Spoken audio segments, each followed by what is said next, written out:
It is Monday, April 11th, 2022. No, this is not C. Rose. C. Rose is off doing his thing with his beautiful bride on vacation in Cabo. This is Baseball Today, brought to you by Muggsy Jeans. In my chair over there, that's Peter Moylan. You know who that guy is? Peter, how you doing, big guy? I'm so good, Trev. It's so good to see you. I'm so excited to be on this show with you. I get to watch you guys every day, and now I get to be part of it. You get to be part of it. Fan to participant. Chris Rose still oiling himself up. He said he has the dad bod, but he's been working extremely hard for this trip, Peter. So I'm hoping it's going the way he wanted it to go. So this was the plan. Do you think he has spray tanned abs on himself for the shirt off photos in Cabo? No, I think he kind of rocks the dad bod. He's into it now, and he says Michelle's into it. So that's all that really matters for Chris. True. Hope you're having a good time, buddy. We love you. Let's get into some baseball, Peter. Opening weekend is over. It was beautiful. Baseball's back. Players were on the field. Fans were in the stands. Peter, what was your biggest takeaway from the first series of games? I tried to think about like a really cool answer for this, but I'm going to sound like a complete baseball geek. And I just love the fact that baseball is back and there is a level of excitement around the game that I thought we may have missed out on based on what happened in the offseason.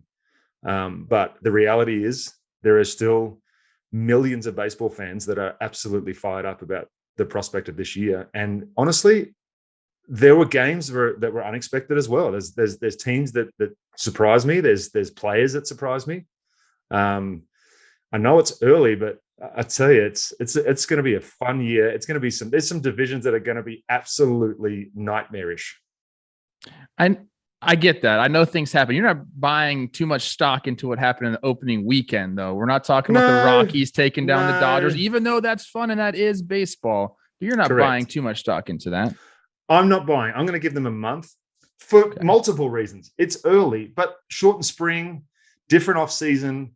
Guys are going to be dealing with different things that they're not used to. Pitchers are going to probably be a little bit underdone, I would think, but not based on what I saw. But I would think that with the shorter preparation, you've got to be a little bit underdone. But from what I saw, dudes are still pumping 100 like it's nothing. So I think it's the consistency of the breaking stuff that I'm looking forward to seeing. But I think the results are going to pan out in a month.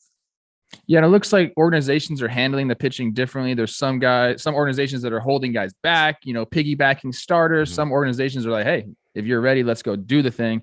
So we'll see how that, changes over the next few weeks as guys get lengthened out. For me, I agree with you. It was the fans in the stands watching the games in Toronto, seeing how these crowds were going absolutely nuts. We had the umpire reviews, people going crazy, yes or no on those. So, seeing people in the stands getting baseball back, I agree with you. Too often during the offseason, with this lockout and the bad negotiations in the press, we heard baseball's dying. Nobody wants to watch this sport. This sport is mid, blah, blah, blah. Exactly. You know what? When it comes back, the product on the field speaks for itself. And we had some beautiful plays. We had the youngsters coming up. We had, some of the old heads doing the thing too. So it was just awesome. You had the bunting everywhere, fans in the stands, huge moments. And it really did give me some feelings. I watched more baseball this opening weekend than I had in a long, long time. And I think baseball's going to take that momentum and just kind of run with it. In 2022. I know we're going to talk about it a little bit later, but obviously my weekend was pretty special with the World Series rings and the rest of it. But now that is over for the Braves too, I think they can concentrate on baseball, and I think everybody can concentrate on baseball. The Braves are going to be just fine people. I spoke about the youngsters. Now let's talk about some of those rookies. Seiya Suzuki. He homers. He looks great. Sure. Hunter Green comes out, throwing a hunch, gets the win. Bobby Witt Jr., go-ahead RBI. At Coffin, he makes an incredible play that I had a great thread. Go check out my Twitter. I will. What rookie made the biggest impression on you in the first weekend? I think Suzuki, just because of that environment. It's the Cubs. It's Wrigley. A lot of pressure on him. For him to come out and have a successful weekend, that takes a little bit of pressure off him as well. I think it's going to ease him into his series. Hunter Green was so good. I got to witness that firsthand, obviously. He and Bobby Witt are my picks for rookies of the year. But that play, I don't know how he pulled that off. I don't know how Bobby Witt was able to field that backhanded. And I'm going to check out your thread because I'm sure you explain it. But for me, that play was incredible. Like off balance throw to get it even in the direction. Now, as an infielder, that's your job, right? You got to cut that run off. You know that it's a tie game in the 10th. You got to cut that run off. And for him to be able to do that and get an out. And I thought the play was going to be first base the whole time. Mm-hmm. But for him to be able to do that, incredible. Yeah, it's a decision play. So, he's up there knowing that he knows the speed of the runner at home, knows the speed of the runner on third base. If he gets a hard ground ball, he can turn two. As soon as he went to his backhand side and left his feet, he knew he had to come home. But clearing a lane, like you just saw right there, is incredibly difficult when the runner's going to be running on the inside part of the foul line.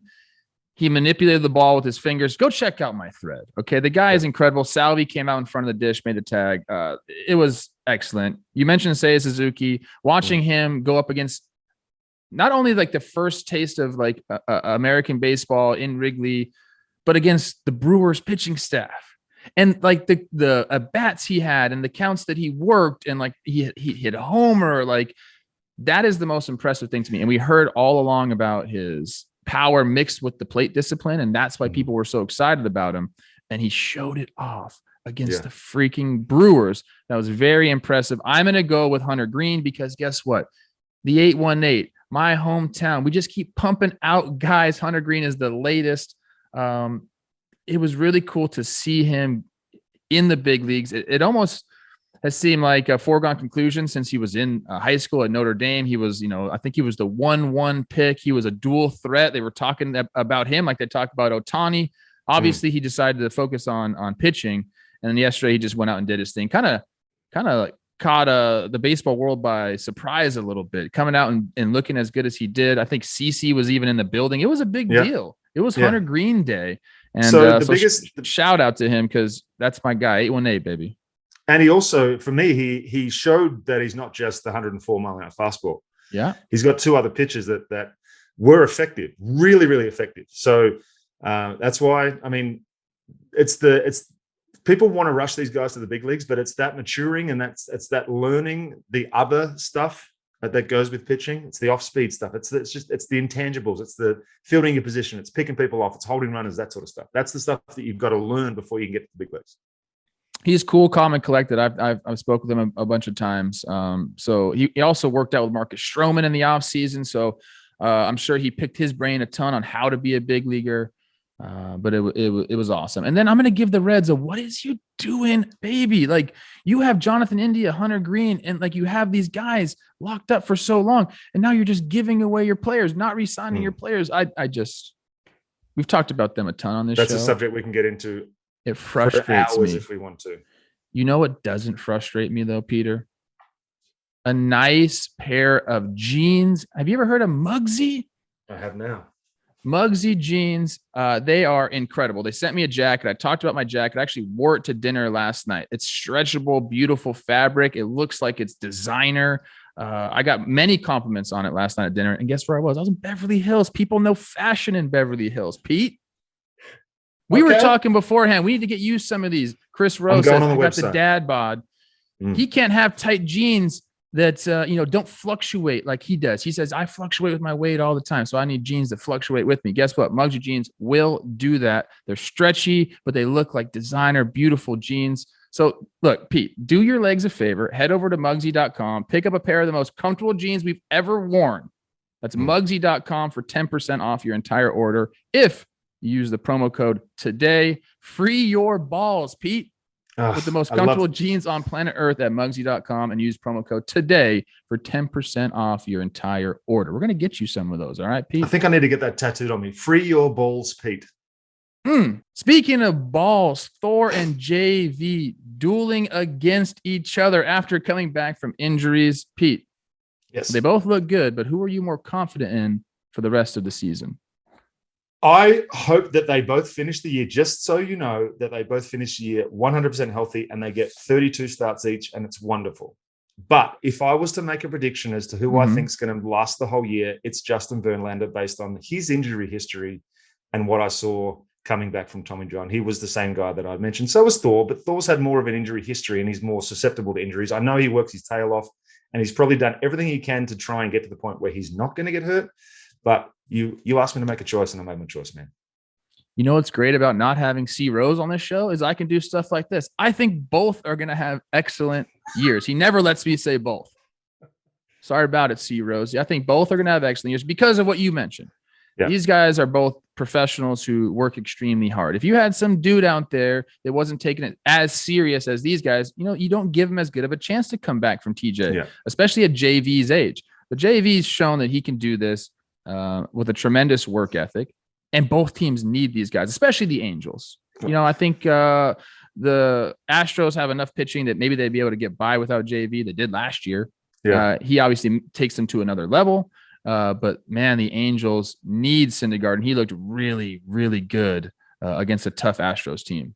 So I have the benefit of recovering from 2 TJs. And one thing that does happen is you turn your body into as effective as a machine as you can, because you've got 12 to 14, 16 months, however long it takes to recover. And that's your whole focus. For the first 3 months, you're not even worried about picking up a baseball. So you just got to be concerned about getting your body into the shape you want. So these guys, I think both of them are going to be healthy. I'm jumping on your train. When does the conviction come back? Because that's what I hear from guys who gone through TJ is, you feel good, but you're just not ready to go all out. When does that come back? Is that like you need 3 or 4 starts? You need a bunch of bullpens? Like, when does that come back? So I have had 2. The first one I came back at 11 months, and it took me until too soon. It was 2008. So too soon. And then by the time I kicked into the All-Star break. So I started the season at 11 months, and then by the All-Star break, I felt great. So I struggled through the first 3 or 4 months of the season. With the second one, they extended the recovery. So it was 14, 16 months before I was back on the hill, and I felt good straight away. So I think both these guys are far enough out from the surgery that the feel is what missing. It's the off-speed stuff. It's the snap. It's the finish on your cutters and curveballs. And the fastball is going to be there. Velocity is going to be there. Strength is going to be there. It's all the rest of the stuff that's going to come. What does that feel like? The first one when you're like, all right, I gotta go for it. I got to go you used to pitch, dude. You used to pitch. But dude, I never had TJ. Right. It's so because you've thrown so much, you've thrown for 9 months throughout Tommy John. So it's not, and you've gone through so many bullpens and live BPs. And by the time you're in a game, there's no fear. It's either going to go or it's going to stay. That's the attitude. I got 7 years out of my first one. That's crazy. I was just talking to Kirby Yates yesterday. Kirby Yates got 14 out of his first one. So it's medical miracles that we're able to still pitch with having something out of our hamstring transplanted into our elbows. That's insane. I love having you on this show. Rose, get out of here, man. No, we should just. You're my favorite position player. You're the only position player that I can really talk to. So this is good. Thank you, Peter. Look, we're going to talk some more pitching in baseball. This one a little bit different on the field, but not really, part of the game necessarily. Our guy, Andrew McCutchen, got hit by the Cubs. The Brew Crew tussled with the Cubs, and it's because the Cubs been hit by the Brewers like an obscene amount. Unfortunately for Kutch, he was like the recipient of the payback.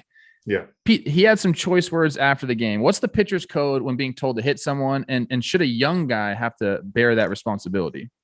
I think, unfortunately, it's whoever's on the mound at the perfect time. You can't, and I know guys have waited series to get payback for the right time. But I just feel like that drags the issue on, and you're thinking about something that you shouldn't be thinking about. So if you can just get the matter over and done with and move on, I think it's better for both teams. But at the same time, if you miss, that's it. It's over. And especially what Kutch said about trying to set him up with something on the outside corner first and like lull him into a false sense of security, getting comfortable in the box, and then go at him twice or 3 times. Like, no, that's even as a pitcher, I'm like, come on, guys, you got to clean it up. And Rossi and Jay, I know there was a lot of action and emotions going, and it's always going to be with these 2 teams. But we need to get it out of the game, man. It's just like these guys throw too hard these days, and it shouldn't just be a free shot. There should be other ways that you can take care of that and get your message across. I guess I didn't do a good job of setting the whole situation up. The Cubs, like I said, have been hit a bunch by the Brewers going into last year. It happened again at the start of this series. So McCutchen came up in the last game of the series and got a cutter on the outside part of the plate. during his at bat, and then proceeded to get 3 balls thrown at him. The third one finally hitting him. After the game, he just was trying to say, look, if you're going to come at me, I'm okay with you coming at me. It is part of the game. But you got to do it right away. Don't let me get in the box, get settled in, and then come at me, and then miss twice and come at me again. So that's what kind of happened. I don't think either one of the Cubs were intentional. Like, I don't think any one of the Brewers were intentional, especially this year. I don't know. Don't say that to Cubs fans. I know, but I don't know the history. Like, I think one of them was a breaking ball. Like, it's like you got to be smart about these things. It's early in the season. This is not the kind of feeling you want amongst these guys early on, surely. But this goes back different seasons. And I actually, I'm on the look at his reaction. I'm on a different side on this. I think, if your team is getting hit by a bunch of balls, if you're facing a team that says we're going to go up and in a bunch and we don't care if we hit you, I think it is my pitcher's responsibility to take care of the hitters if that's going to happen. So like, I'm okay with it. It just has to be done the right way. Like for instance, when I was in Minnesota, I think Trevor May, our guy, broke Jose Abreu's wrist, or like went way up and in. We knew somebody was going to retaliate. It was one of those situations where, like, look, we went up and in on their guy, took him out of the game. Like, we knew someone was going to get hit. They did it the right way. They go, boom, bang, it's over. That's it. I think what Kutch was trying to say you got to do it the right way. No, you don't. Do I want to be the guy that gets hit? Absolutely not. I understand. It's in the game. And it's going to continue to be in the game. It's better for all parties if it's taught the right way. Yeah, I'm happy that you say you don't want it in the game, though, because I just think that there's so much risk involved. If you were that good and you knew that you could dot as someone's butt cheek every single time, or quad, or whatever, lower half, fine. But you guys miss up and in when they're not even trying to hit someone. They're trying to go low and away, and they miss up and in. So when you're trying to go at someone's hip, the room for error and the danger, I just think it doesn't belong in the game. Yeah, McCutchen has been part of this before, where he did have like a slider first pitch and then proceeded to get hit. In 2014, he said he broke his rib with a fastball. And you're going to miss time. I had my rib broken by a fastball. I don't think it was intentional. But you miss time. It affects your entire career. I mean, after that, I had a bunch of oblique injuries. Stuff. It was tough, man. You damn pitcher stole the ball over the plate, man. Let me do my thing. Can I tell you a funny story? Sure. I intentionally tried to hit someone one time, and I will apologize to Lastings Millage right now. We're in AAA Norfolk. That's a scary guy to go after. I tried to hit him right in the side, and he hit a ground ball to shortstop. He just like step out of the box and get there. No, he just got his hands so far in that it was going to hit him, and he actually got the hands in and hit a ground ball to shortstop. So he defended himself, but that was the only time I intentionally tried to hit someone. What? Okay, I want to talk a little bit before we move on a little bit more about this. Who's making that call? Like, if you're going to hit, so in that game, McCutchen's up there. We're going to hit McCutchen's. It's 2 outs. Is that coming from the bullpen coach? Is it coming from the pitching coach? Is it coming from the manager? Is that like a bullpen? I think this is where it comes. I think the only person that has the authority to have is the manager. And I think if that comes from a Rossi, then you got to do it. If that comes from any like a play, hey man, I feel like players, yes, will police things themselves, but the overall authority has to come from Rossi. Interesting. Okay. How do you feel about that? That's exactly what I think as a player. I'm not privy to that necessarily because I was never a pitcher, so I don't know what goes on out in the bullpen. Right. I do know. I agree. Yeah, a manager can definitely give that advice, but in my head, I thought that sometimes a veteran bullpen guy would say, "Look, whoever is in this situation, this is the situation. We got to take care of business." And if the manager doesn't want that, if he doesn't want to know about it and he wants to sort of remove himself from it, then that is what happens too. And yeah. I'm sure there's some veteran guys on that team. Like, as I said, Jay Hay will take the pitcher aside and say there's ways to do it. But I'm guessing that if the catcher kept putting the sign down, then that was coming from the manager. I'll say this. Hopefully this squashes it all now. Okay. Yeah. Like this is going to be a fun series all year long. Milwaukee, the Cubs showing some spark. Suzuki looking good. Our boy Hap just going off. How's his kneecap? Did you see that? Have we got word on the kneecap yet? Oh, I didn't see that. Ugh. Well, good vibes to our colleague, Ian Happ. Let's end the show on a little lighter note, Pete. How about that? The Braves, they get their World Series rings. The LED lights are coming off all through them. Did you get one? Did you see one? I need you to tell us all about it, Pete. I got to witness the players get theirs on Saturday night, and then I got to witness my colleagues get theirs yesterday. I wasn't working yesterday, so I got to see them. So I do get a World Series ring. I've been told that I do get one. I think I get it today. So I'm pretty excited. I'll make sure that I'll post it. I'll send you photos. It's impressive. It's massive. I had no idea how big it was. They wanted to really change the way that Major League Baseball rings were made. It's insane, man. Like, it opens up. It's like, if it's just got oh my God. It's a game changer. For those watching or just listening on the podcast, like, check the YouTube ad or just go Google the Braves World Series ring. Robbie's showing us a video right now. Holy goodness. So much thought went into it. It's every single aspect has meaning. They've got the sword in there. They've got the pearl in there. They've got all the records. They've got "We Are Those MFers" written on the inside. It's like they've got the bricks of Truist Park on there. It's just so well done. And they've obviously got the Atlanta A, right dead smack in the middle, which you cannot miss. So it is a beautiful, beautiful ring. And I cannot wait to hopefully get mine. Otherwise, they're just leaving me out, and I'll just have to get the handout one that they're giving the 40,000 fans tonight. The replica one. I'm starting my campaign right now. I felt like I was a part of the Braves organization last year with my prediction. I feel like I deserve a ring. So if anybody in the Braves organization is watching this, just feel free to, make just one extra one, send it my way. And if that's too much to ask, Pete, because it might be, it's a World Series ring. What are those things running, like 20 grand? Can you afford 25? the taxes on them? I'll just make sure you can afford the taxes on them. I can afford the taxes on them. At least send me one of those cool gold jerseys. Those things are sweet too, man. I'll see what I can do, Trev. I got some pull around here now. Hook me up, Pete. I got you. That is going to do it for baseball today. Pete, what do you got coming up on John Boy Media? We have Farm to Fame tomorrow. Recording Farm to Fame for release tomorrow. Kelsey has started her Colorado Rockies sideline reporter gig, so she's absolutely in the full swing of baseball.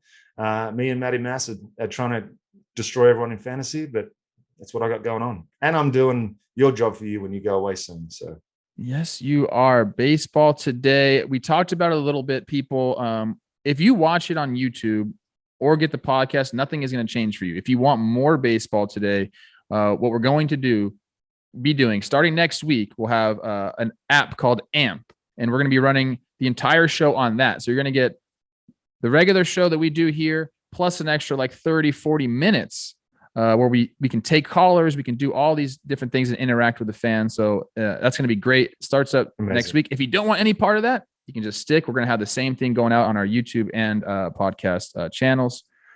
Today, Pete, guess what? Talking baseball, first series recap. We're going to go over all of the games, talk about my favorite thing to talk about, which is just the baseball games. No more lockout, no more offseason, no more trades, no more predictions, none of that shit, Pete. Just talking about baseball today. I'm still predicting the Braves are going to win. I already gave my predictions. Those are over.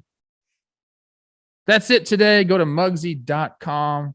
Use promo code today for 10% off if you want the most comfortable jeans to ever exist. That's Peter Moylan. Special shout out to our guy, Robbie Sirocco in the back, producer extraordinaire. Is that what C-Rose always says? For everybody. Yes, that's what he says. There he is. For everybody, the voice of God right there. Did you see that? For everybody at Baseball Today, we thank you for joining us, and we will see you tomorrow morning, same time. See you, Pete. See you, Drew.